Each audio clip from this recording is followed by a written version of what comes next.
now the lawmaker who led the investigation into the ATF's massive database of gun owners, Texas Congressman Michael Cloud. Now, Congressman, the ATF says that the records are totally permissible to be held under federal law and that they're there to help solve crimes. But they also admit that they have no data on crimes solved as a result of this information. So what the heck is really going on here? Yeah, you said it exactly right. And here's quoting from their letter. It says the ATF has no ability to determine the successful prosecution of hundreds of thousands of crime gun traces. And so we sent a letter, we're working with Gun Owners of America and other Second Amendment groups about the fact that the Biden administration had collected 54 million records in the last year. We thought that was astronomical. And so we sent a letter, and you know how these things go.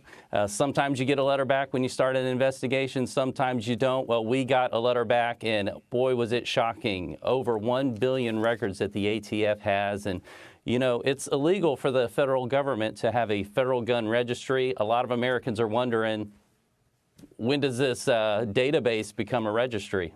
Well, the digitization process is something that they say is permitted under federal law, that there's nothing unusual about that.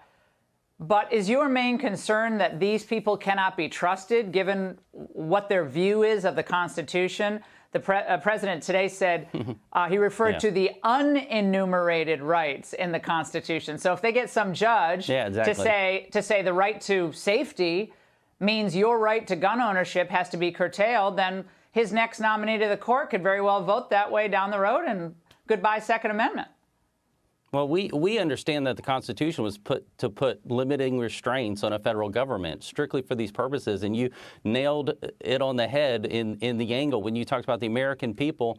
They've seen over the last year the Biden administration target parents at school board meetings, labeling them domestic terrorists. We've seen the Department of Defense want to investigate military people serving in uniform. We've seen the Department of Justice stand up at a department to domestic terrorism to look into that. And so we've seen in the past, we've seen the IRS target conservatives. We've seen the FBI. The FBI, they're supposed to be the law enforcement branch, target a political candidate for president. And so this is where the American people are going, we can't trust this. And I can tell you, I serve on the Oversight Committee, and I've learned that, when you hear an agency saying there's nothing to see here, you're like, maybe that's where we should be looking.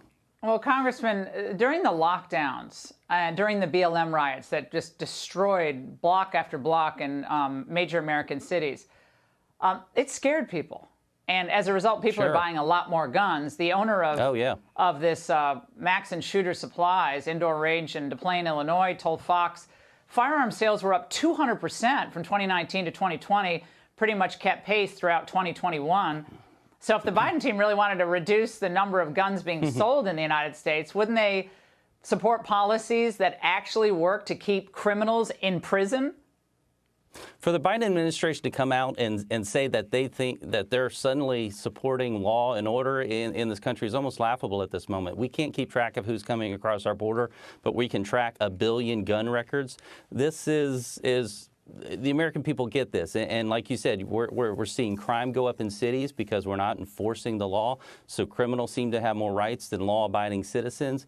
The incentive structure on law and order has been reversed under this administration, and so rightfully so, Americans are concerned, and we're asking those questions to get down to the bottom of this. Congressman, when Republicans get power back, which we assume they will in November, will you move to defund the ATF's digitization and massive gun purchase orders that they're currently, undertaking? Again, they say totally under federal law it's okay. Will you move to change that law? Well, I can tell you, we're not even going to wait for that. We're already continuing the investigation. We're right now forming our response to their response. We're crafting legislation that's going to deal with this right now. And so we'll keep you posted on the progress, but we are definitely not going to let this one go. Yeah, it's time to defund all the problems in government. All the bad actors in government, right. Congressman, thank you. Yeah.